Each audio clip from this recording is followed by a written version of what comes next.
Une onde de choc secoue ce lundi matin le monde catholique et au-delà.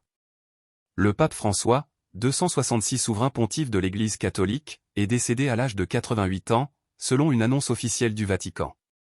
La nouvelle de sa disparition intervient au lendemain de sa participation publique à la célébration de la fête de Pâques.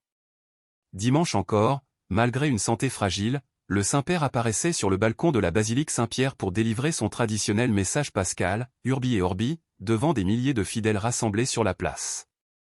Il avait également reçu en audience le vice-président des États-Unis, J.D. Vance, lors d'un bref entretien au palais apostolique. Ses apparitions publiques laissaient espérer une amélioration de son état de santé, bien que le pape François ait récemment traversé une période de convalescence prolongée, consécutive à plusieurs interventions chirurgicales et à des complications respiratoires liées à de graves pneumonies. Né Jorge Mario Bergoglio en Argentine, le pape François avait été élu en mars 2013, devenant le premier pape jésuite et le premier originaire du continent américain.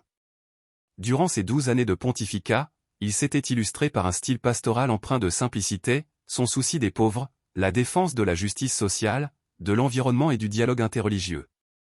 Le Vatican a annoncé que les dispositions relatives aux funérailles seront précisées dans les heures à venir.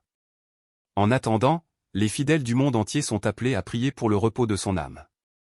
Le décès du pape François ouvre désormais une période de cède vacante, qui précédera la convocation d'un nouveau conclave pour élire son successeur. @togoactualite.com